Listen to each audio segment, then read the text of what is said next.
Today we're going to study in Tractate Shabbat, page 3. For those who just joined the shiur, some introduction for the yesterday shiur, which I encourage you to watch, but also to upcoming. The core discussion is a special type of work on Shabbat, primary work, that it's called a melechet hotzaah, meaning a work, primary work of caring on Shabbat, which later in chapter 7 the Mishna and the Talmud give us the list of the 39 type of work that forbidden on Shabbat. The last one is melechet hotzaah, meaning caring from one location to another. We explained yesterday at the Mishnah that there are 4 scenarios that involve in that type of work. We explained the definition, and I just repeated in a very short definition just for those who join us, but I would like you to remember those definitions because it helps us understanding this upcoming daf. One, it's called Akira, and the other it's called Hancha. I urge you to watch yesterday the special picture with the motion. You can see the difference. Akira, uprooting some item in one location. Hancha, putting that item in different location. Akira and Hancha only if a person created both entities, which is uprooting the item from one location, putting it in another location, then he violated Torah law. So remember, Akira, Hancha. Just example, let's call him Reuven and Shimon. Reuven is a homeowner. He's staying at his, let's say, house. Shimon, it's a poor fellow that come with a basket, and he is a fellow that needs food. Knock on Reuven's door. We explained that there are 4 scenarios, such as one scenario, Reuven, who is inside his house, he is staying in his house empty-handed in his own domain, which is Reshut Hayachid, private domain, and he is waiting. Shimon, the poor person, take the basket and put it inside Reuven's house. Reuven take food, let's say fish, challah, whatever it is, put it in Shimon's basket, and then Shimon take it from the private domain, from Reshut HaYachid, outside to the public domain. Since it was Akira and Hancha, moving something from one location to another, when we explained yesterday that there are 4 different domains, the key domains that we discussed at this point are private and public, Yachid, Rabim. Every time you hear me said Reshut HaYachid, private domain, Reshut HaRabim, public domain. Akira, beginning of a work, uprooting something. Hancha, putting it in a different location. So, that's one scenario. Can go the opposite way, which is Reuven, he is pulling his hand from his own location and putting the item at Shimon outside. And again, Reuven did Akira and Hancha. So when one person did both, Akira and Hancha, he violated Torah laws. The Torah law of you should not carry. If they do something together, it's a violation of rabbinic, not the Torah laws. So it's 2 that there are 4 inside the private domain, 2 that there are actually 4 in a private domain. So what we're going to discuss today is situation that it's basically in between. And soon you see the details, and we expanded on those details. Well, therefore, in our discussion yesterday, going over page 2, we come to conclusion that we have basically 8 scenarios. Why we get to 8 scenarios? Because you see that each scenario carry a sub-scenario. What does that mean? Since one person, we call him Reuven, is in one domain, he himself doing something. Even you say that he is exempt, he's doing something. The same, the other scenario, the other fellow, for the sake of understanding, we call him Poor Shimon, who's staying outside. He's also doing something, even Reuven does full or half of the job. So therefore, if you count all these scenarios and sub-scenarios, you collected 8 possibilities. Just to drop the vignette of that, to make it clear, because then it will help us understand the sugya, what's upcoming. Reuven, he has his food in his own private home. Do you remember, by the way, what is a private home? Private home, for those who just join us, and we call it Reshut HaYachid, is a private domain. Private domain, it's something that they have 10 cubits, that have a mechitza, have a separation, goes around, that have a certain domain that belong to a private person. Why it's so important? Because soon you see that there are some type of extension to the private domain. What do I mean by that? Yesterday we said that there are 4 different domains. I would like to share with you those 4 different domains, review what we discussed, because it's soon you see how easy Mirza Shem will be to understand the upcoming sugya, the upcoming discussions.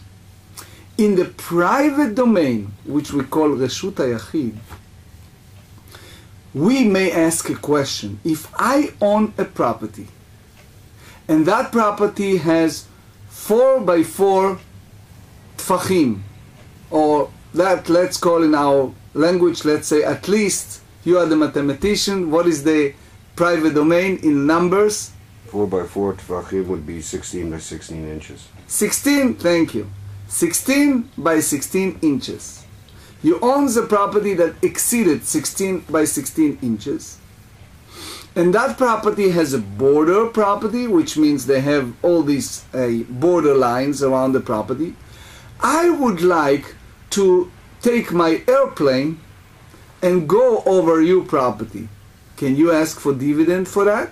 Yep. The answer is yes, because you not only owns your property, you also owning the air above your property. The same apply underneath your property. It's called tehom. Meaning, if I want to dig something in a different domain, let's say I'm in a public domain, and I bought something in a public domain, and I would like to dig, and that digging get into part of your property, you not only own the land and the air above your property, you also own below your property. It's all under the category of private domain, which call in Ivrit, in Hebrew, Reshut HaYachid. Everyone understand this? Next category, it's called Reshut HaRabim. Reshut HaRabim is anything that belongs to public domain. Public domain, you can say 600,000 people walk in location back and forth, public domain. You go to a very large city property, that park, whatever, tons of people go in and out all the times. However, there are situations that there are, we call it a public domain, but it's not the same public domain as a regular public domain. What do I mean by that? If you have a river or a desert or an ocean can be a public domain. From time to time, you see a boat coming out in a public domain. You see in our city.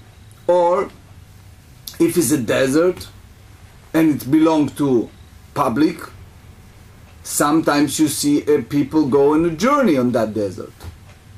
But you cannot categorize those entities such as river, desert, ocean, the same as regular public domain that it's called in Ivrit, derech, harabim, that people walk all the time back and forth. It's different. How do you call that domain? You call that domain Carmelit. Carmelit meaning, for our understanding, is anything that it belongs to public, but you in a way you treat it a little different than a regular public domain. What do I mean by that? Treated differently meaning, if I am in public domain and I need to do Akira and Hancha to private domain, you tell me you cannot do that in Shabbat. Why? It's Hotzaah. It's one of the 39 type of work that's forbidden. If I'm staying in private domain and want to transfer item to public domain, you tell me the same thing. You can't do that on Shabbat because you're transferring from one domain to another. Akira and Hancha. The minute I have the two entities completed, I violated Torah laws. If I want to carry Arba Amot is? Well, let's see, it would be 6 feet. 6 feet. I want to carry Arba Amot. If it's a public domain, you tell me exceeded Arba Amot, you are in violation. You can't do that on Shabbat. In your own private home, yes. Public domain, no eruv, etc. You cannot exceed it more than Arba Amot. Okay? When it's come to Carmelit, we are always strict. That's our understanding, which means we treat Carmelit the same as public domain. Even in many ways, it should not be the same category as a public domain. Why? Because regular public domain, we say that, for example, 600,000 people a day walking back and forth all the times. Here, from time to time you see people, but it's not basically the same full category as a public domain. Therefore, we gave it a special definition. We call it Carmelit. But with that, we have another definition. And that definition, it's called Makom Ptur, a place that we exempt you. What does that mean, a place that we exempt you? You remember we said in a private domain that if I want to drive my fly, right, my airplane above your private domain, you get a dividend for that? So what happened in Reshut Rabim, in a public domain? Public domain, it's a public domain. It belongs to a public. So you don't owe the air space above the public domain because public belongs to public. If I'm one of the public, I can ride my airplane above. You don't owe the air. The public doesn't owe the air. It belongs to everyone. And therefore, if someone does something above public domain, it is not public domain, it is not Carmelit, it is a place that we exempt you, and therefore it's called Makom Petur, a place that we exempt you. Yes, Gil? So in Israel, you exempt, you can carry on Shabbat, because there is Shiru all over. Okay. First and foremost, in Israel, not in every place you have an Eruv. Okay. My father, God bless him, he was Rosh Machleket HaEruvim, the one of the head of the Eruv department in Haifa and North Israel. for many decades. His specialty, life specialty, was Eruvin. That's my father's specialty for 4 decades. But now we're retired. But not every city, not every place have an Eruv. It's not an Eruv for the entire Israel. I mean, like it's just Jerusalem. Each neighborhood and each city have an Eruv, and unfortunately, not everyone is happy with the way that they does the Eruv in other places. So some places you have Eruv that accepted by everyone. There are some places that Eruv accepted by some, but there are many places in Israel that has no Eruv. Okay? So we understand that there are 4 categories, my friends. Reshut HaYachid, private domain. Reshut HaRabim, public domain.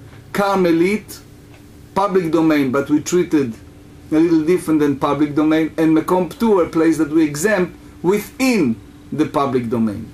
Okay? Now, Amar le Rav Matna le Abaye. So far we understand that in order to do a violation, you need to have Akira and Hancha from private domain to public domain. So he said, it's Hatamnei Havyan Tartei Serei Havyan. You're talking about how many? 8 scenarios. It's not, it's 12 cases. So Rashi explained to us that when you speak about the homeowner, we call him, for our understanding, Reuven, he does 2 akirot. Why? You remember yesterday we discussed the Tosfot and the Rambam and all the other that said that there is a concept called melacha gru'a. Why it's melacha gru'a? Because we explained yesterday that there are some type of work that involve with your understanding, such as writing on a piece of paper, erasing something, planting a seed. But this, if you carry something, so it's something that happened in a way naturally. It's not something that involve special a trait, special wisdom, special understanding. Now remember, we start this tractate, unlike other places, instead of starting with, like Passover, preparation for Passover, preparation for the first day of Passover, preparation for the intermediary day, etc. Here, instead of dealing with preparation for Shabbat, the Tosfot, the Ramban, the Rambam said that because it's not involved a sechel, a special understanding with this type of work, so it's just called melacha gru'a, that is some type of work that happened by itself, such as Shimon came to Reuven, he wants food, and now is the issue how you do that, and you don't violating Torah laws. So he said, Ule ta'amich. So Abaye responded to Rav Matna and said, you saying that there are 12 involved here because it's sub-scenario? He says to him, wait a second. Shitzere Abe. You know how many? It's 16 cases. What does that mean? Abaye said to him, let's go back to our original situation. We have 2 people, the poor, Shimon, and the rich, Reuven, the homeowner. The homeowner is in the private domain. He is doing hancha in Reshut HaRabim, in a public domain. The poor person is exempt, right? Every place. So it's 4 times 4. Why? Because even by the Torah ways, you should treat it also the other party in some levels. Again, what does that mean? He is standing outside. He is inside. Do you know there is a concept in the Torah that said, Lifnei iver lo titen michshol. If you see a blind person that does something wrong, you should tell him. You should not misleading someone. So, Tosfot tell us soon, in page 3, that when it's come to the law of Shabbat, you are partner. You cannot say both are free or one of them are free, because it's all partners. It's only involved you are part of the game. So if you count that way, you have 16 situations. Because even the other player is basically exempt, but he's a player. So in other words, if he's exempt from the Torah, he is still obligated by the rabbinic. If even you say that he's exempt by the rabbis, but he's a player here. So in other words, if you count all the sub-scenarios, you reach 16. How? Again, Reuven, the Reuven is the rich person, the homeowner. He has the food inside his house. So if Shimon place his basket inside Reuven, and Reuven pull out the food and put it in a basket, he is doing something. So even you tell me that he's not doing biblically something by the Torah laws, but he's doing something by the rabbis. He created part of that scenario. He is a player in that game. So therefore, if you count all the scenarios and sub-scenarios and each party between the two different domains, private domain and public domain, and you look at all the sub-scenarios, you reach together the number of 16. 4 times 4. So why we said originally that there are 2 times 4s and we count 8? It's altogether 16. He said, Amarle ha lo kashya. So Rabbi said to him, this is not a question.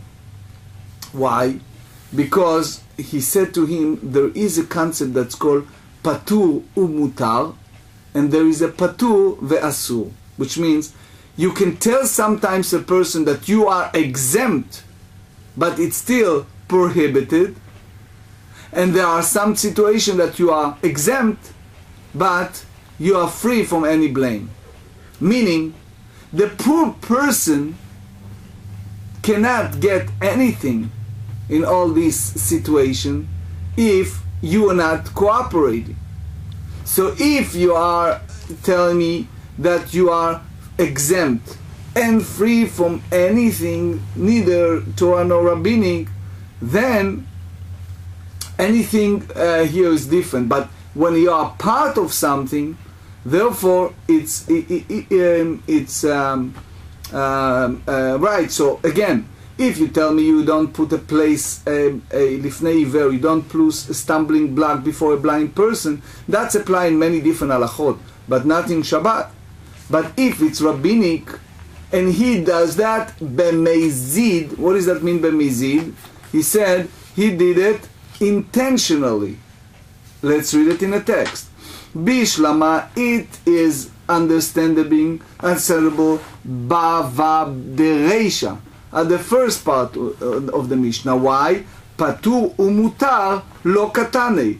The Mishnah does not count both exempt from the offering, sin offering, korban chatat, meaning that it's permissible. Ayla bevad de seifa, de patur aval asur kashya.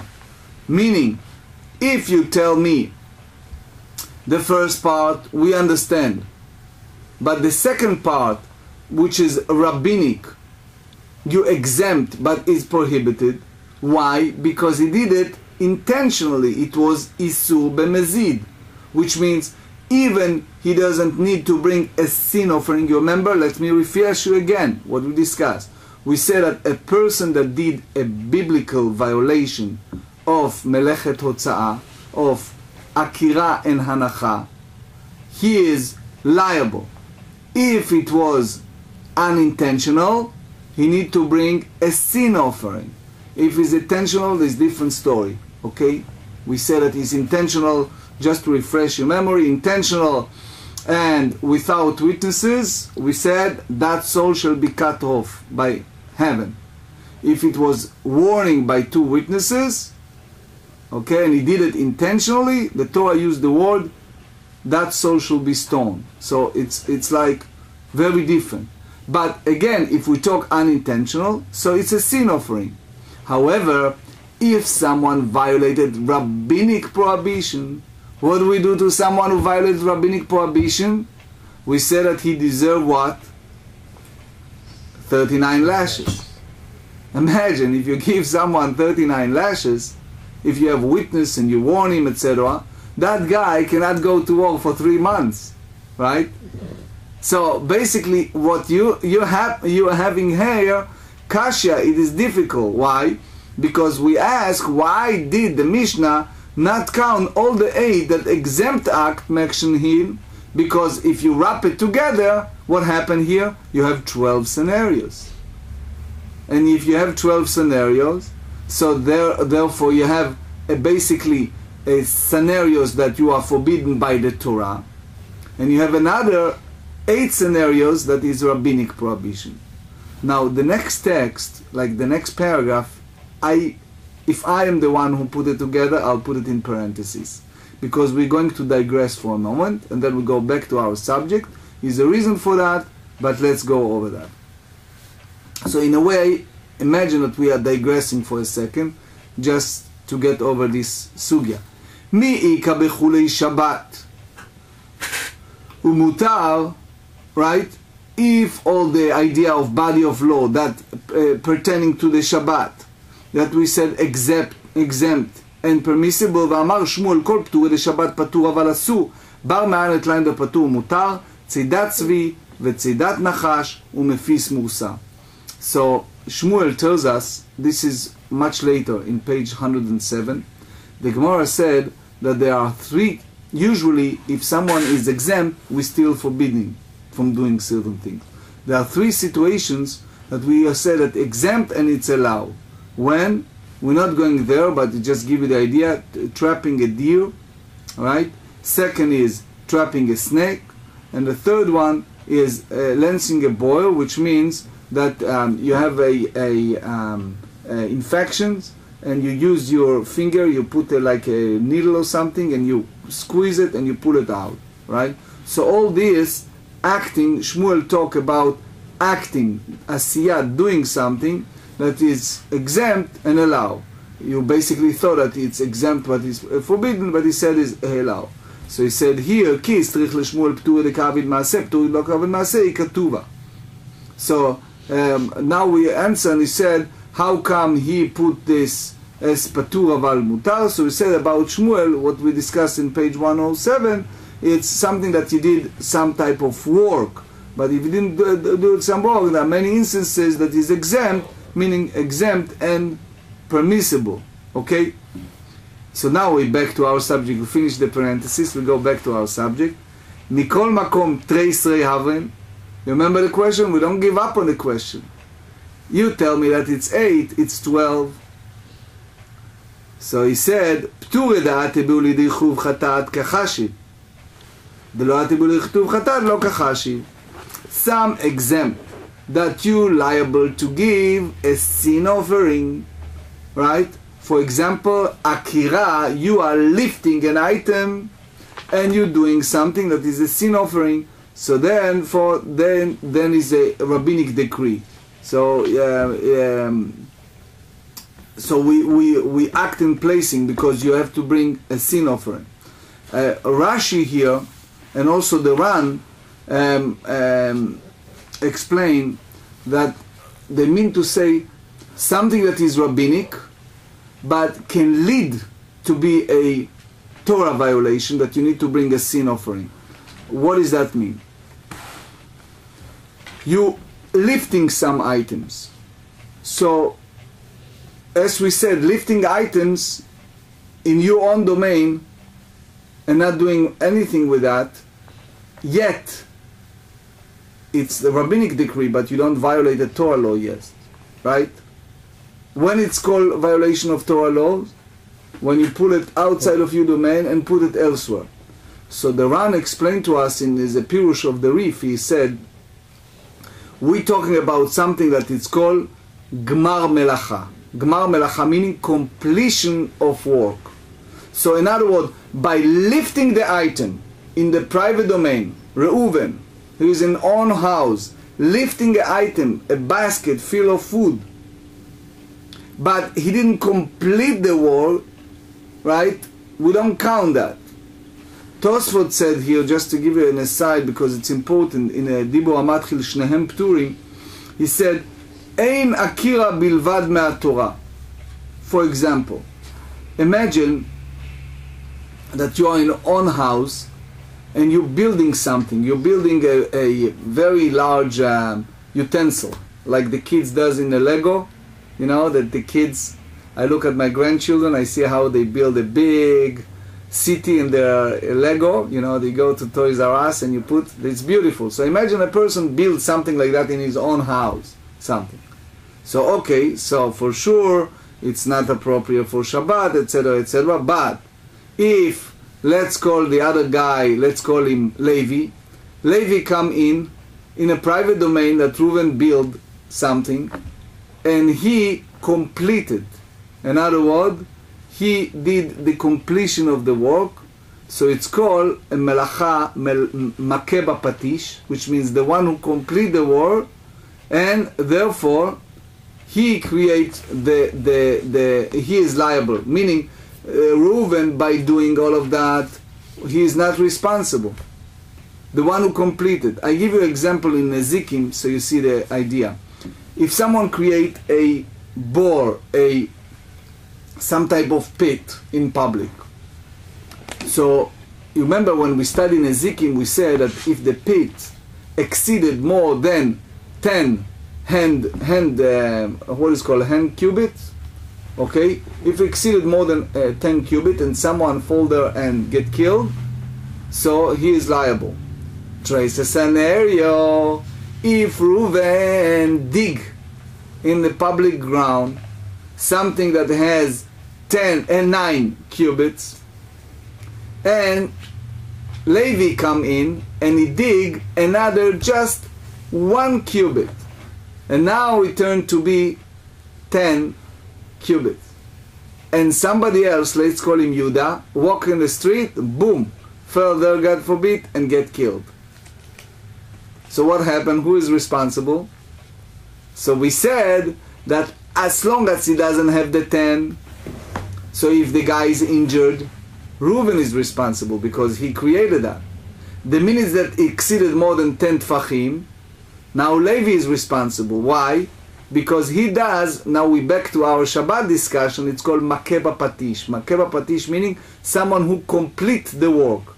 You did the work, and you just need a hammer to, boom, to put at the top, and it's completed. The guy that did the final hitting with the hammer, he is the one who in charge.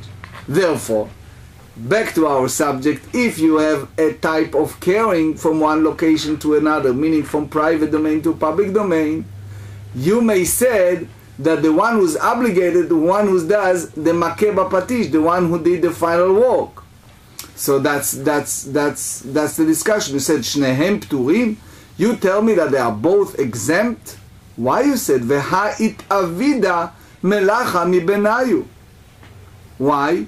Because between the two of them, they do a prohibited labors. Why? Because they took something that is already accomplished. Remember, it was a food. It was a fish and bread in Reuven's domain. He placed it in a basket, and Shimon took it out, for example, and vice versa. So why both exempt? They are all partners. Tanya. So it in Tochen Tabraita. Rabbi Omer, me'am haaretz ba'asota. The Torah tells us, ve'im nefesh achat echtav ishgaya book Leviticus chapter 4.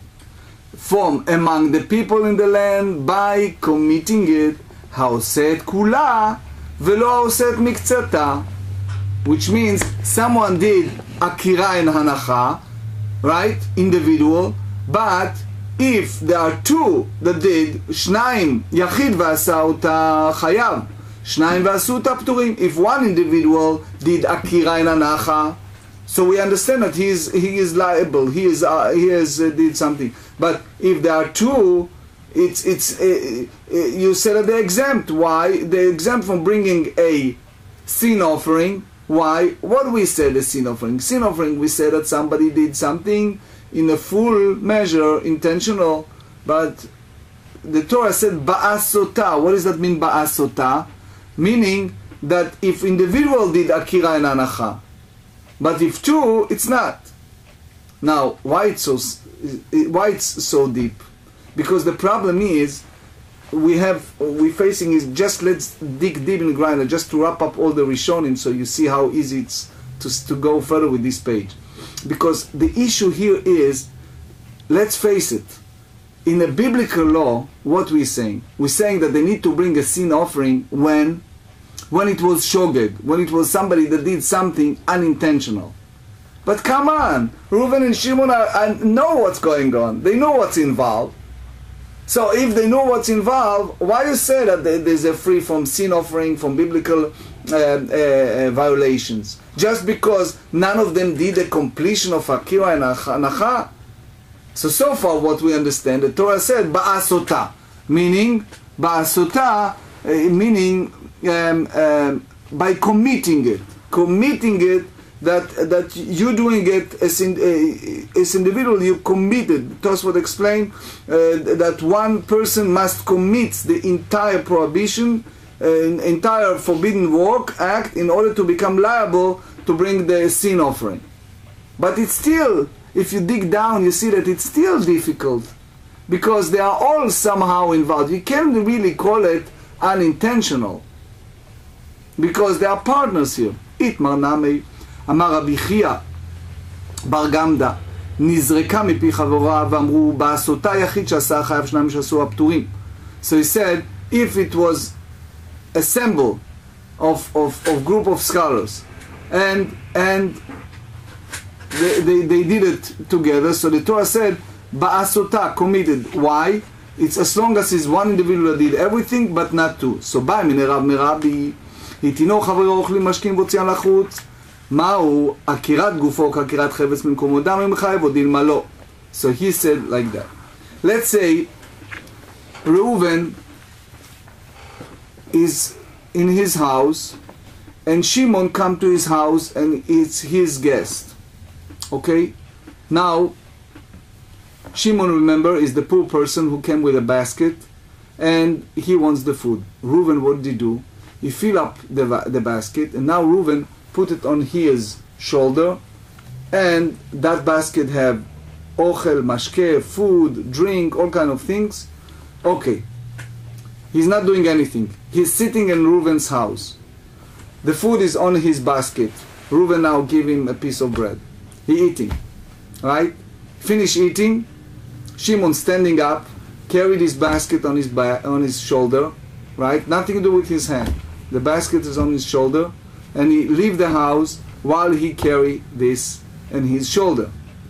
Now, what's the issue here? We have a discussion here. If you tell me that by lifting his body, by commencing toward, that considering as lifting an object or not, why? What's the problem here? What did he ask his Rebbe? The problem is, what's the difference between hands and body? What's the difference? Let's again digress to Nezikim, and then we go back to Shabbat. In Nezikim, what we said, if someone is a mazik, someone who's create a damage to someone else. So, if you create a damage in your hand or in your leg, okay, you create a damage, but we put it under the category, it's called shen, like teeth, which means, what is called shen? Shen, if you bite, if your animals bite another animal, right, you're liable. So bite, under the biting, we put a category in Nezikim, including if they use the legs. Because even usually, if it's come to people, they use their hands, but there are some people does things not with the hands that can damage. Football. You're using your head to put the ball, right, in the corner, in certain places.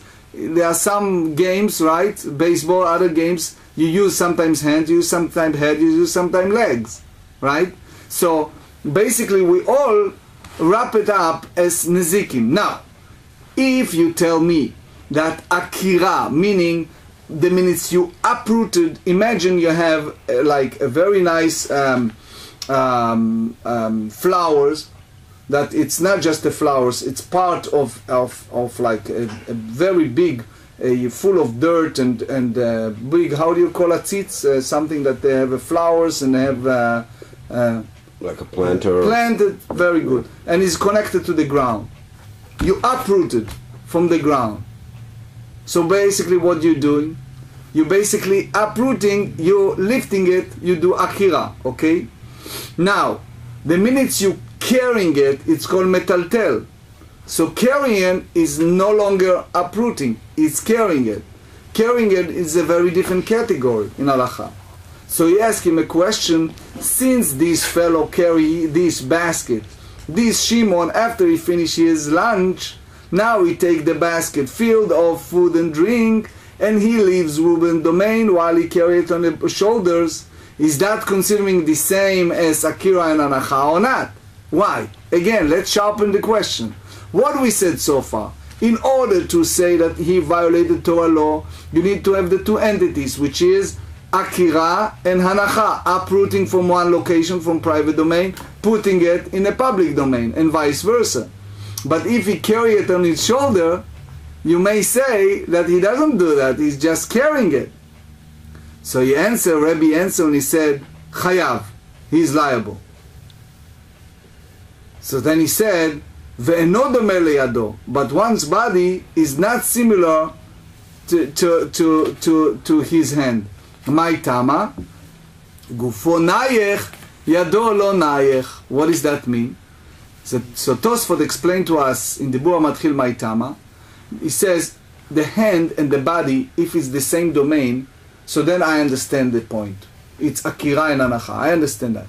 But if the body, listen carefully, the body is one domain and the hand is in a different domain, right? So now what happened is the hand is davara mitaltel, is something that is just carrying.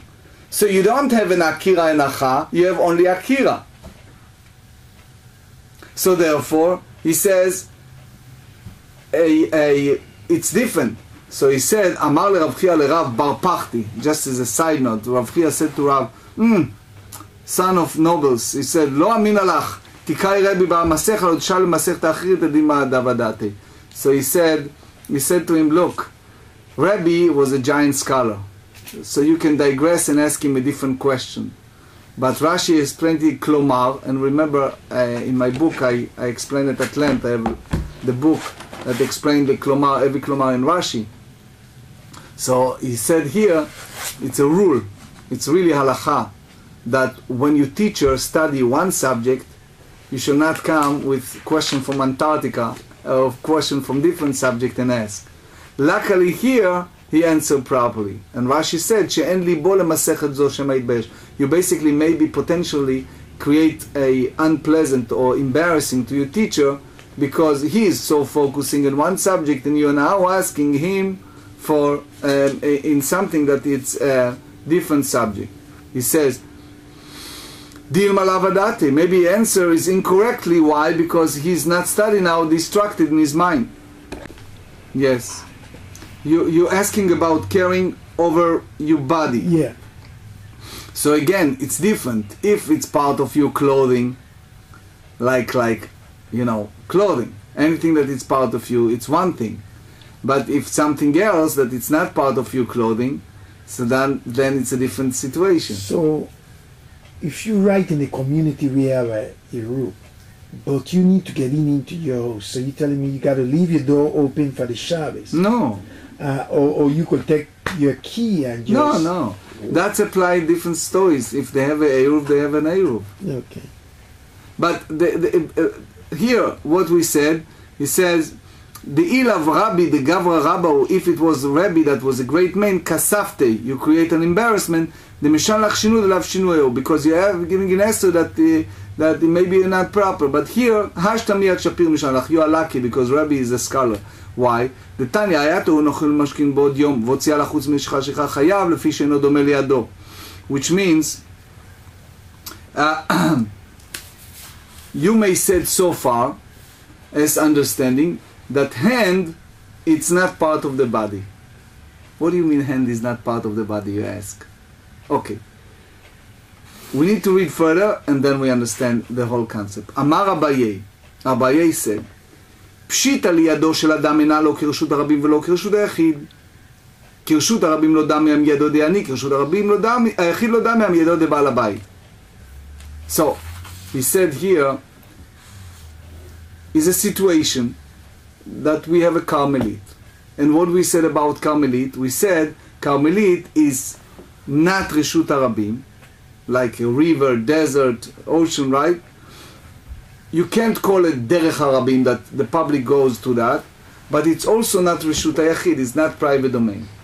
Now, we said if you're on Reshut HaYachid, you can do whatever you need to do, like caring and things like that in Reshut HaYachid. But if you are in the public domain, you're not exceeding more than 4 amot. So you tell in Carmelit all the stringencies. You cannot carry more than 4 amot, you cannot do Akira VaNacha from Reshut Harabit to Reshut HaYachid and vice versa.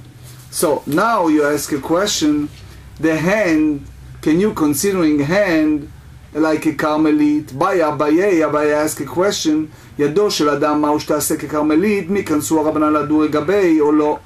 Which means, if you tell me that the hand is now on the door or outside between Reshut HaYachid and Reshut Harabim, so his body is not the same as his hand.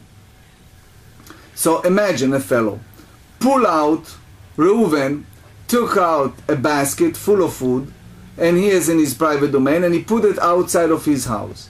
So what do you tell him? Wait, Reuven, it's Shabbat, you can't do that. So what do you do now? You need to stand there until Motzei Shabbat? Or not? Why? Because if you tell me that the hand is the same category as Carmelit, so if it's the same category as Carmelit, so what happened now? What we said in Carmelit, we treat Carmelit the same as Reshut Harabim, and therefore you cannot do that in Reshut Harabim. So what do you ask him? To stand with the hand all day until the Shabbos is over, right? Or you tell me no, it's Mekom Ptur. It's Mekom Ptur is a place that is exempt, so you can bring it back. So what we said? We said even that is not put it hanachai, not completed, right? It not so later in page 6 we elaborate on that. But basically what we understand here, what's the question is that Abaye asked a question if the hand and the body is part of one entity or not. If you tell me that is one reshut, meaning the hand and the body is all connected together, so he can treat it as mekom ptur, and he can bring back the hands to his house. But if you tell me that is two entities, and the hand is now turned to be Reshut HaYachid, so why you tell me that both of them are exempt? They should be liable. Why? Because the body is connected to the ground. The hand, we call it davar metaltel, the hand is moving. So the hand is not on the ground, and it's not, in a sense, in domain of the body. So if you tell me that the hand is like Carmelit, so you should treat it like Carmelit. So he explained here, Tashma, come and learn. הייתה ידו מלאה פירות והוציאה לחוץ. If his hand with field of fruits and he took it outside, תנא חדה, one brighter teaches us, אסור להחזירה. He is prohibited to do what? To retract it. So again, Reuven pulled his hand, he's stuck, right? Or vice versa, or Shimon. ותנא אידך מותר להחזירה. And the other place you said you're allowed to. And again, what's the difference if you treat that hand as a Carmelit or Mekom Ptur? Okay? So, why? Because remember, Carmelit is not Reshut HaYachid and is not Reshut Harabim. Remember, what is Carmelit? Desert, ocean, right? Rivers, things like that. Only group of people goes there. So therefore, since it's not Reshut HaYachid, it's not private domain, we always go lechumra. So it means that if the guide is standing between the two, so you don't know what to do, right? How we treat it. So Abaye come and said, hand, think about it. What do you categorize Carmelit? Carmelit you categorize domain. Hand, in one hand, is connected to the body. On the other hand, in Hebrew it's called Shem Shel Carmelit. Like applying certain laws and regulations, rules and regulations even it's not an ocean, hand is not an ocean, by the definition of stringencies, you may say that you treated hand as the same as ocean. Meaning that if the homeowner took to a private domain, he bring his hand, so the rabbis put a knas, put a fine on him. Why? Because he did it on Shabbat. So what are you telling? The hand should stay until Motzei Shabbat because you treated it as a Carmelite? Because if you want to bring the hand back, what are you doing? You're doing Akira from what? From public domain to private domain. Right? So you violated biblical law. So you put, what do? You put him a fine. You give him a fine. Right? Or you say that it's Mekom Ptur. You say that no, the hand is treated part of the body and therefore it's Mekom Ptur. And if it's Mekom Ptur, what do we say the rule is in Mekom Ptur? Like the air above, the space above the public domain, you treat it as no.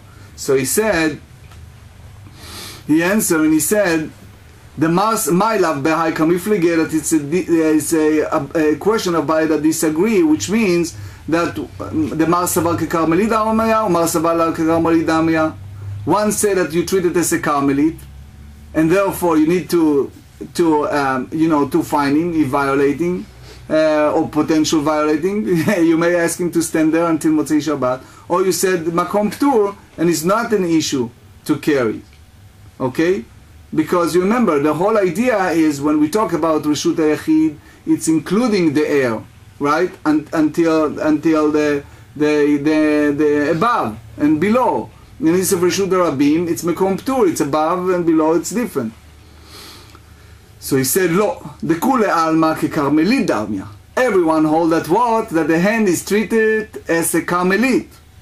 So meaning, if you have your hands outside, Reuven has his hand outside, you said, "Oh, we're going to find you, right?" Velo kashya, kan lemata me'asara tfachim, kan lemala me'asara, which means that if that it's above 10 hand cubits.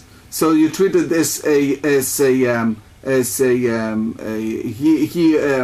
he basically in violation. But if the hand it's below, then it's a different category. And again, if the hand is above, what we said in Reshut HaRabim, that if it's above, it's already Mekom Ptur. So it's different. But if it's below, then 10 cubits. By the way, you remember we talked about sukkah. About 10 tfachim. You remember the differences, all the different rules in sukkah? Here's in that sense the same. If you have a sarat tfachim, treat it mekom ptur. If not, so if it's mekom ptur, is no problem to return the hand. The Tosfot here explain, we don't have the time, because the Tosfot elaborate and said that there's a difference between you do it intentionally, in other words, you put your hand outside and all of a sudden it fall from your hands, the basket, or you do it unintentional. It's two different categories. So he said that's one idea to understand. If it's above Asara or below, one you treat it as Carmelite, one you treat it as Mekom Ptur. V'baitima idi v'idi lemata masra. Both the Braita refer to below the 10 pachim. V'lav keCarmelidama. You don't treat it as Carmelite. V'lo kashya. Kan mibeod yom, kan mishechashecha. Mibeod yom lo kansu rabanan, mishechashecha kansu rabanan. You differentiate between when it's still daytime, meaning Friday afternoon, or it's a nightfall after the sunset of Shabbat. So if it's daytime, the rabbi is not penalized. But if it's happened already on Shabbat, you penalize it. So that's the place I would like to stop today, because the continuation in this daf is really connected to the next page. The several lines that left here, like a little less than half a page, because that's very much connected to our discussion on page 4. Now we wrap up a few halachot that we studied today. One halacha, it's called Patur Mutar. Shulchan Aruch Or HaChaim 347 said as follow, and I'm reading the translation in English from Rabbi Steinsaltz's book, a Koren publication, the Koren Talmud Bavli. I'm just using them for the translation of those halachot. Patur Mutar, exempt and permitted. One who performs the act is exempt for punishment, as the act is permitted from the perspective of the halachot of Shabbat. However, it is prohibited to do so by Torah law. Why? Because you said that they said in Leviticus before a blind person not place a stumbling block. You remember we discussed this? That even if the transgressor could have transgressed without the help of another, it is forbidden by rabbinic law to help him. It was as it was incumbent upon him to prevent the transgressor from violating the prohibition, because he need to tell him. So it's two different. Another halacha, it's called akirat gufo, meaning moving his body. So the Rambam said in Hilchot Shabbat, chapter 13, akirat gufo, moving his body when it is laden with a burden on Shabbat, is tantamount to lifting the object itself.